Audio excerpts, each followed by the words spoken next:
الحمد لله وحده والصلاة والسلام على من لا نبي بعده لا نبي بعده ولا نبوة بعده ولا رسول بعده ولا رسالة بعده أما بعد فأعوذ بالله من الشيطان الرجيم بسم الله الرحمن الرحيم واذكر في الكتاب إبراهيم إنه كان صديقا نبيا إذ قال لأبيه يا أبت لم تعبد ما لا يسمع ولا يبصر ولا يغني عنك شيئا وقال الله تبارك وتعالى فلما بلغ معه السعي قال يا بني إني أرى في المنام أني أذبحك فانظر ماذا ترى قال يا أبت افعل ما تؤمر ستجدني إن شاء الله من الصابرين صدق الله العظيم.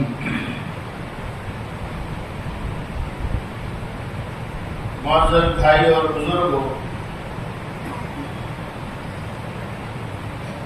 آج کا دن تاریخ اسلام میں عید الاضحیٰ کے دن سے یاد کیا جاتا ہے۔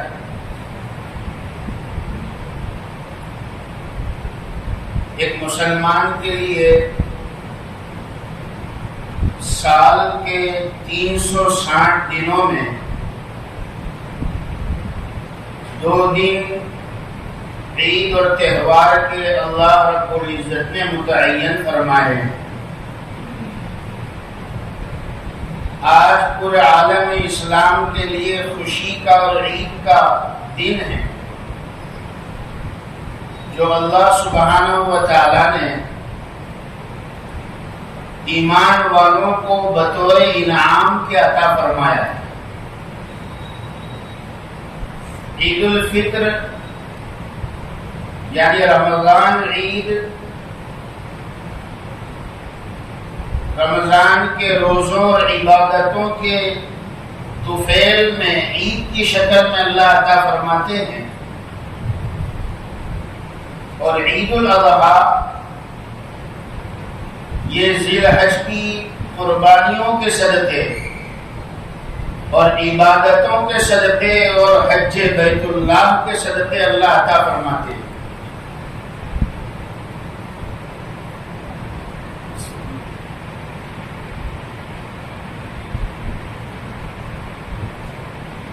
آج کا دن شریعت اسلام کی نظر میں بہت اہم اور مبارک ہے۔ قرآن کریم میں اللہ سبحانہ و تعالیٰ نے آج کی فجر کی باقاعدہ قسم کھائی۔ سورہ فجر 30واں پارہ، اور اللہ تعالیٰ قسم کھاتے ہیں والفجر ولیال عشر، قسم ہے فجر کی۔ مفسرین حضرات فرماتے ہیں اکثر کہ اس صورت میں جس فجر کی طرف اشارہ ہے اور جس فجر کی قسم کھائی گئی ہے وہ یوم النحر کی فجر ہے، یعنی آج کے دن عید الاضحیٰ کی فجر اللہ تعالیٰ نے اس کی قسم کھائی۔ آج کے دن میں حاجیوں کے حج کو اللہ نے قبول کیا،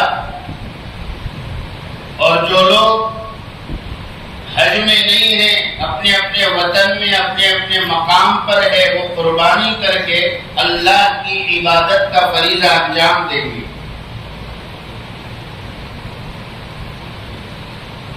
قربانی کیا چیز ہے اور قربانی کا مقصد کیا ہے؟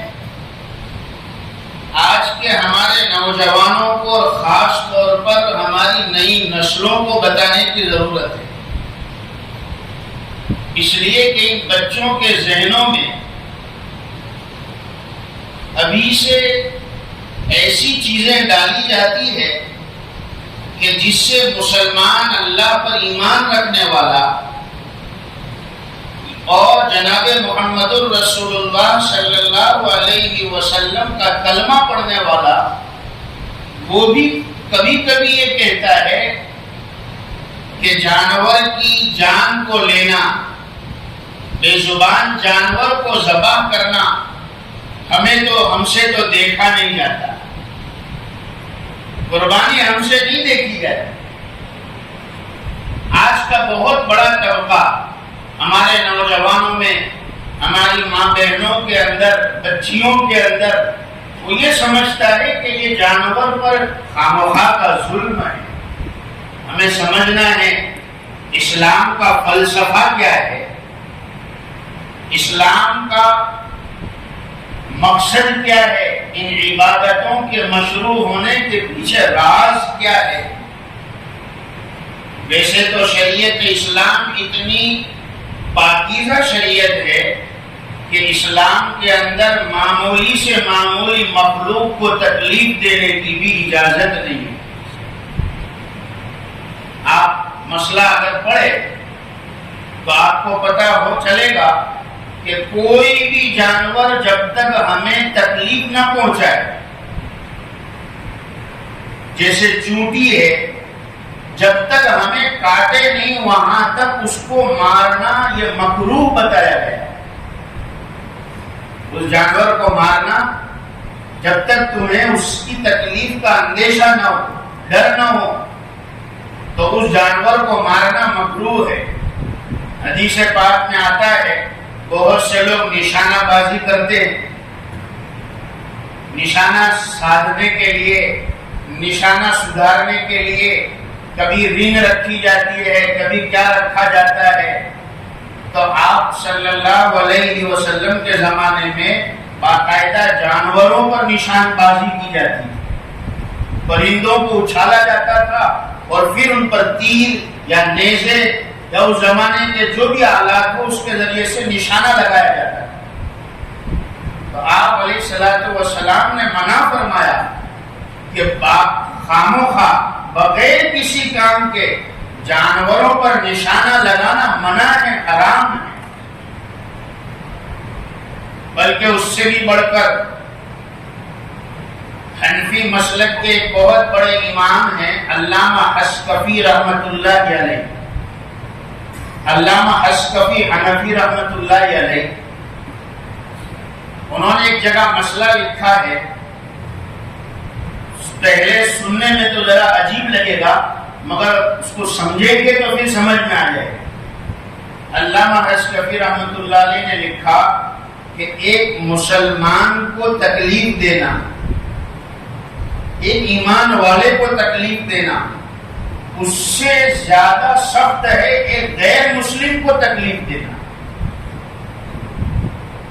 بے ایمان کو تکلیف دینا اس کا گناہ مسلمان کو تکلیف دینے سے بھی زیادہ ہے، بڑا ہے، سخت ہے۔ پہلی مرحلہ میں، اول مرحلہ میں پہلی مرتبہ سننے میں بڑا اوڑ لگتا ہے، عجیب لگتا ہے، مگر اس کی وجہ بتلاتے ہیں۔ اس کی وجہ یہ ہے کہ ایمان والے کے دل میں رحم ہوتا ہے، مومن کے دل میں رحم ہوتا ہے۔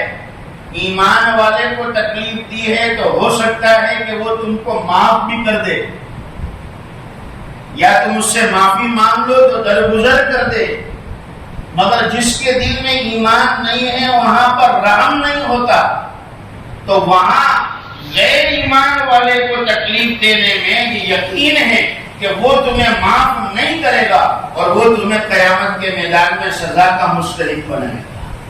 اس لیے ایمان والے سے زیادہ سخت ہے غیر مسلم کو تکلیف دینا۔ تین باتیں لکھی ہے۔ نمبر ایک، دوسری بات یہ لکھی ہے کہ ایک غیر مسلم سے زیادہ، ایک غیر ایمان والے سے زیادہ، اس کی تکلیف سے زیادہ سخت ہے ایک معصوم بچے پر تکلیف پہنچانا، ایک معصوم بچے کو تکلیف دینا۔ کیوں کہ بچے کا تو کوئی قسم کا اعتبار نہیں ہوتا، بچہ اگر اپنی پراپرٹی پہ سگنیچر کر دے کہ جاؤ یہ میں نے آپ کو دے دیے، تو فقہا کے یہاں اسلامی شریعت میں اس کے سگنیچر کرنے کا اعتبار نہیں ہوگا۔ بچہ غلام کو آزاد کر دے اس کا اعتبار نہیں ہوگا، بچہ کسی کو معاف کر دے اس کا اعتبار نہیں ہوگا، جب تک کہ اس کا ولی جو ہے وہ تصدیق نہ کرے۔ لہذا ایک کافر سے زیادہ، غیر مسلم سے زیادہ بچے کو ستانا گناہ ہے۔ اور پھر فرمایا تیسری بات کہ بچے سے زیادہ تکلیف پہنچانا کسی بے زبان جانور کو، یہ بچے کو تکلیف دینے سے بھی زیادہ خطرناک ہے۔ یہ اسلام کا قانون ہے۔ کیوں کہ بچہ سمجھانے سے سمجھ جائے گا، بچے کو سمجھائیں گے تو معاف کر دے گا، درگزر کرے گا، سمجھانے سے سمجھ جائے گا یا اس کا والی سمجھ جائے گا، مگر بے زبان جانور وہ تو سمجھنے والا نہیں ہے۔ اس لیے فرمایا کہ جانور کو تکلیف دینا، فرمایا اس سے بھی زیادہ سخت گناہ ہے۔ کہاں اسلام کے اندر یہ مسئلہ ہے اور کہاں قربانی کا حکم دے دیا شریعت نے، پورے جانور کو ذبح کر دو، اس کا خون بہاؤ۔ میرے اور آپ کے آقا صلی اللہ علیہ وسلم نے فرمایا کہ یوم النحر میں، یعنی عید الاضحیٰ اور بقرہ عید کے دنوں میں، اللہ سبحانہ و تعالیٰ کو جانور کا خون بہانے سے زیادہ اور کوئی عمل پسندیدہ نہیں ہے، قربانی سے بڑھ کر اور کوئی اللہ کو عمل پسندیدہ نہیں۔ بہت سے لوگ کہتے ہیں 10-15 ہزار کا 20 ہزار کا جانور خریدے اور پھر اس کو ذبح کر دے۔ بہت سے لوگ فریج کے اندر اور ڈیپ فریج میں اسٹاک کر کے بھر کے رکھ دیتے ہیں۔ اس سے تو بہتر ہے کہ 15,000 کسی غریب بچی کی شادی میں دے دیے جائے، کسی کا مکان بنانے میں، کسی کا گھر کا چولہا جلانے میں یہ ذہن ہوش کیا جا رہا ہے۔ سمجھ میں آ رہی ہے بات؟ تو میں آپ کو مسئلہ بتلا دوں، جو لوگ یہ سمجھتے ہیں کہ قربانی کے جانور کو ذبح کرنے سے بہتر ہے جتنے پیسے کا جانور ہے اتنے کسی غریب کو دے دیے جائے، تو اللہ تو مجبوروں کی مدد کرنے پر زیادہ خوش ہوتے ہیں، پریشان حال کی پریشانی پوری کرنے پر زیادہ ثواب اور اجر دیتے ہیں۔ نہیں، قربانی کے دنوں میں سب سے بڑا اجر خون کے بہانے پر ملے گا، جانور کی قربانی پر ملے گا، اس کا بدل کوئی نہیں ہے۔ شریعت کا ایک مسئلہ یاد رکھے، جو چیز کسی چیز کا بدل ہوتا ہے تو پھر وہ اس کا کوئی بدل نہیں ہو سکتا۔ بھائی سمجھ میں آ رہی ہے بات؟ ایک چیز پہلے سے کسی کا بدل ہے تو پھر اس کا بدل نہیں ہو سکتا۔ جیسے ایک آدمی رمضان کا مہینہ تھا اور بہت بیمار تھا، بڑی عمر تھی، کمزور، روزہ نہیں رکھ سکتا تھا، شریعت نے فرمایا کہ روزہ نہ رکھے، اس کا فدیہ دے دے۔ ایک آدمی مرض الموت میں تھا، بیماری کے بستر پر تھا، انتقال ہو گیا، نمازیں چھوٹ گئی ہے، فرمایا اس کی نمازوں کا فدیہ دے دو۔ تو جو بھی فدیہ ہے، روزے کا، نماز کا، میں کہتا رہتا ہوں، سمجھ میں آ رہی بات؟ تو وہ فدیہ چونکہ نماز کا بدل ہے، وہ فدیہ روزے کا بدل ہے، اب اس بدل کا بدل نہیں ہو سکتا، جو خود ایک کسی چیز کا بدل ہو گیا ہے، ایکسچینج ہو گیا ہے، اب اس کے بدلے میں اور کوئی چیز نہیں ہو سکتی۔ تو اب اس طرح سمجھ لیجئے کہ قربانی بھی ایک چیز کا بدل ہے، قربانی خود ایک چیز کا بدل ہے، اور وہ کیا ہے کہ اصل تو حضرت اسماعیل علیہ السلام کی گردن پر اللہ کے خلیل حضرت ابراہیم علیہ السلام نے اپنے بیٹے کی گردن پر چھری چلائی تھی، اور اللہ کا یہ حکم تھا۔ پھر اللہ نے ابراہیم علیہ السلام کی قربانی کو قبول کر لیا، اور اس کے بدلے میں اللہ نے کیا دے دیا؟ جانور بھیج دیا۔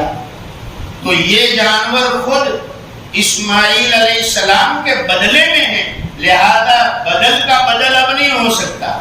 قرآن کریم نے کہہ دیا وَفَدَيْنَاهُ بِذِبْحٍ عَظِيمٍ وَتَرَكْنَا عَلَيْهِ فِي الْآخِرِينَ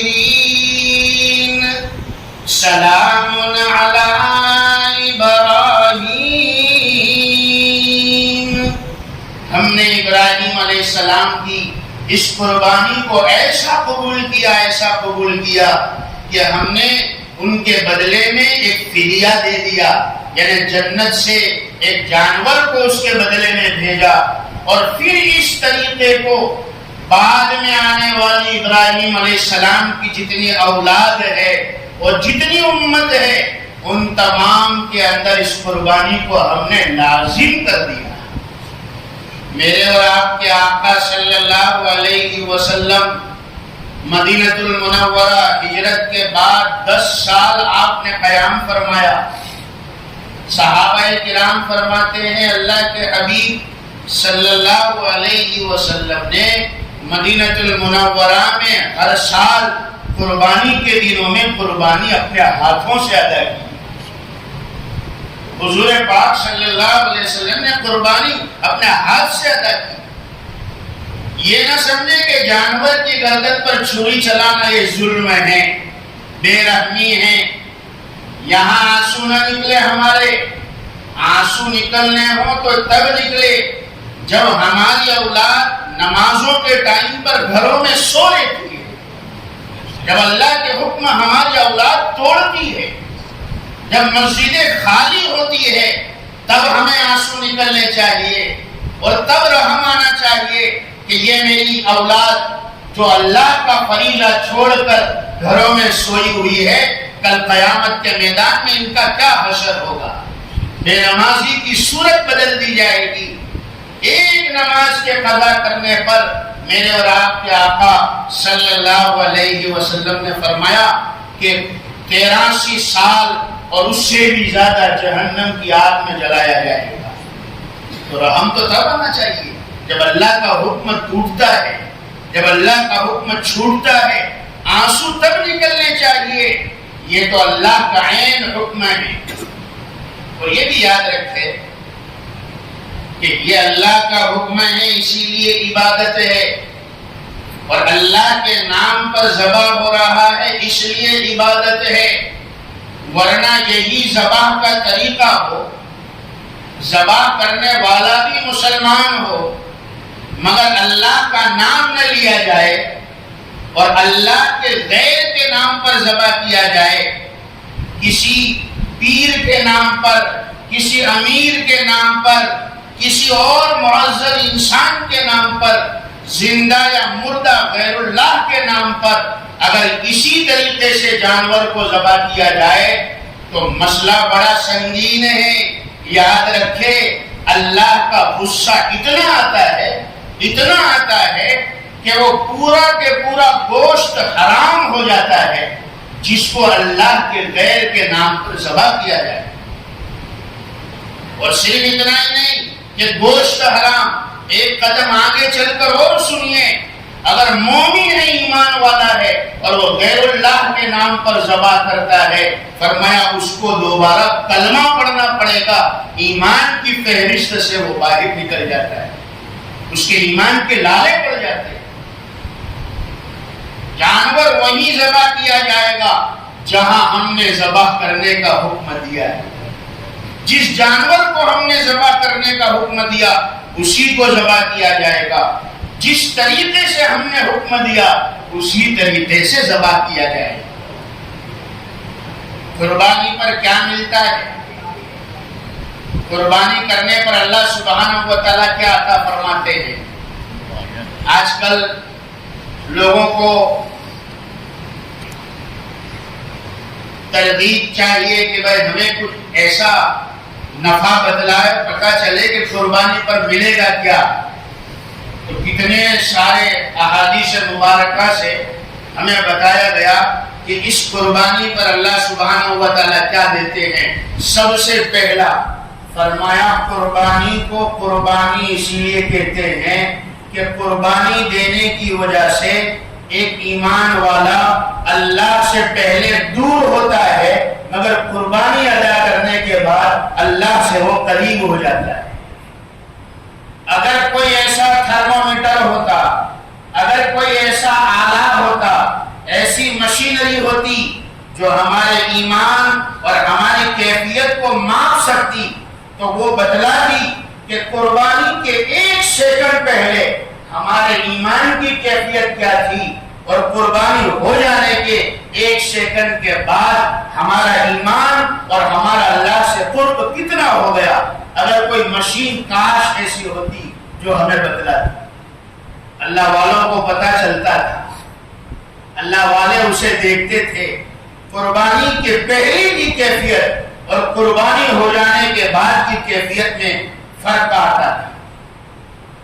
میرے اور آپ کے آقا نے فرمایا قربانی میں 2 چیزوں کا خیال رکھو۔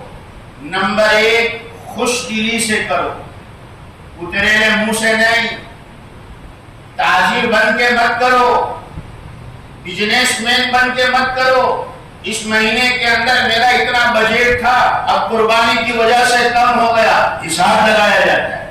نہیں نہیں نہیں نہیں، تاجر بن کے مت کرو، خوش دلی سے کرو۔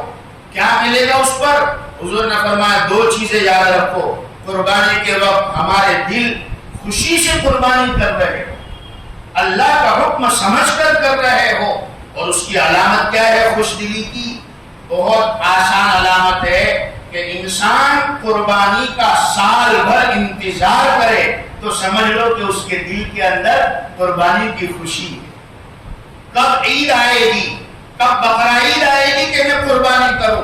اگر دل میں یہ خوشی ہے تو پھر سمجھ لیا جائے کہ یہ خوشی سے قربانی کر رہا ہے۔ نمبر 2 آقا نے فرمایا قربانی کرتے وقت اگر یہ نیت ہو کہ اس پر مجھے اللہ اجر دینے والا ہے، مجھے ثواب دینے والا ہے، کیا دینے والا ہے؟ میرے اور آپ کے آقا گھر میں تشریف لائے، بی بی فاطمہ رضی اللہ عنہا کی قربانی تھی۔ آقا نے فرمایا فاطمہ کہاں ہے؟ بی بی فاطمہ گھر کے اندر تھی۔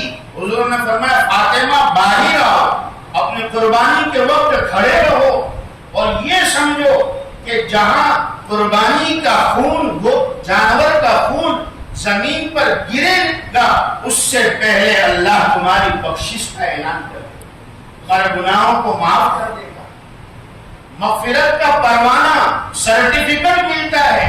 اگر کوئی کلیکٹر کی طرف سے نرمدا بھون میں یا نرمدا جو ہے گاندھی نگر گرہ میں پروگرام میں ہمیں ایوارڈ ملنے والا ہو اور ہم کسی کو بھیج دے کہ جاؤ میں تو بہت بزی ہوں میرا ایوارڈ لے لینا، کیا سمجھیں گے لوگ کتنا کیئر لیس ہے، کتنا بے فکرہ ہے؟ ایوارڈ ملنے والے دن بھی کھڑا نہیں ہے، حاضر نہیں ہے۔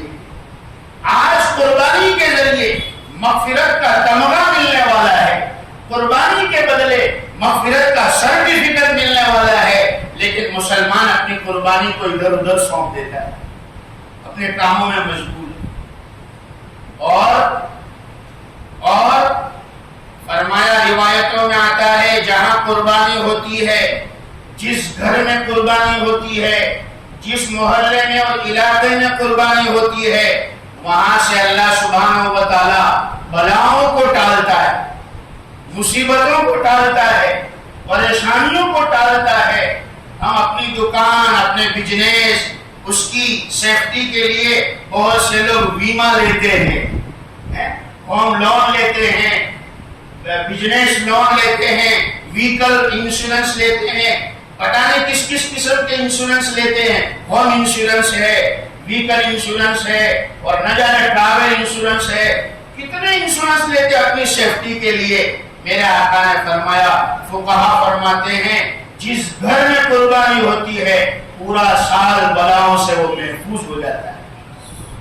تو یہ قربانی کا کرنٹ فائدہ ہے دنیا میں، تفصیل تو بہت زیادہ ہے، گھڑیال مجھے ڈرا رہی ہے، ہمارا وقت ہونے جا رہا ہے۔ فرمایا آخرت کے مرحلوں میں جب آنکھ بند ہو جائے گی پھر یہ قربانی کا نفع سامنے آئے گا۔ بہت سے عمل تو ایسے ہیں کہ جو آخرت کے لیول، ایک الگ الگ لیول ہے، آخرت کے درجات ہیں۔ سب سے پہلی قبر کی منزل ہے، پھر اس کے بعد کی منزل، پھر اس کے بعد ایک تفصیل ہے لمبی، پھر بعد میں جا کر جنت آتی ہے۔ تو جتنے لیول ہے آخرت کے، بعض اعمال ایسے ہیں کوئی لیول میں کام آئے گا، بعض نیکی ایسی ہے کہ کوئی 2 لیول میں کام آئے گی، مگر قربانی ایسی عبادت ہے کہ ہر لیول پر کام آنے والی۔ نامہ اعمال جب تولے جائیں گے، آقا نے فرمایا اسی جانور کو 70 گنا اس کا وزن کر کے نیکیوں کے پلڑے میں رکھا جائے گا۔ جب ایمان والا پل صراط سے گزرے گا، آقا نے فرمایا کہ اس پر اس کی سواری بنایا جائے گا۔ جہنم کے دہانے پر لوگ کھڑے ہوں گے، علی جرف ہار فنہار به فی نار جہنم، گر رہے ہوں گے، وہاں قربانی کو اللہ دیوار بنا کر کھڑا کر دے۔ اللہ تعالیٰ ہماری قربانیوں کو قبول فرمائے، اللہ خوش دلی سے ہمیں قربانی کرنے کی توفیق عطا فرمائے۔ ایک آخری مسئلہ سن لیجیے کہ جن پر قربانی واجب ہے وہ قربانی نہیں ادا کر رہے، اور میرے خیال سے آج شاید کوئی گھر ایسا ہو کہ جس پر قربانی واجب نہ ہوتی ہو۔ ہاں قرضہ ہے تو الگ بات، ورنہ قربانی واجب ہے۔ قربانی کے دنوں میں نہیں کی ہے تو فقہا نے لکھا ہے قربانی کے دن نکلنے کے بعد بھی قربانی کی قضا کرنی پڑتی ہے۔ پھر اس قربانی کا گوشت ہم نہیں کھا سکتے، وہ پورا غریب مسکینوں میں صدقہ کرنا پڑے گا یا اس کی قیمت کا صدقہ کرنا پڑے گا، مگر قربانی کے دن نکل جانے کے بعد۔ اللہ تعالیٰ ہمیں قربانی کرنے کی توفیق عطا فرمائے، اور یہ عبادت جو ہمارے معاشرے سے کم ہوتی جا رہی ہے، اللہ تعالیٰ اس میں ہمیں توجہ دینے کی توفیق عطا فرمائے۔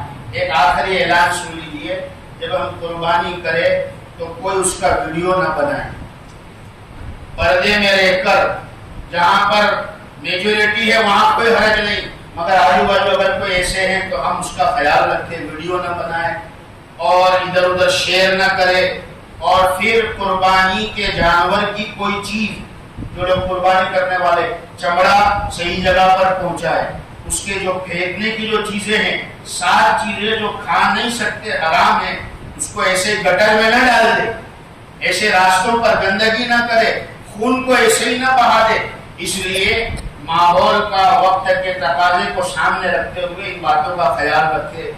گوشت کھائے، میرے آقا نے فرمایا جو گوشت قربانی کے دنوں میں بھی نہیں کھاتا ہے تو اللہ اس کے رسول کا اس پر کوئی ذمہ نہیں۔ قربانی کے گوشت کو کھائے، چاہے تھوڑا سا ہی کیوں نہ ہو، اور غریبوں میں ایسی جگہوں پر دے جہاں پر قربانیاں نہیں ہیں، وہاں تک گوشت پہنچانے کی فکر کرے۔ اللہ تعالیٰ ہمیں کہنے سے زیادہ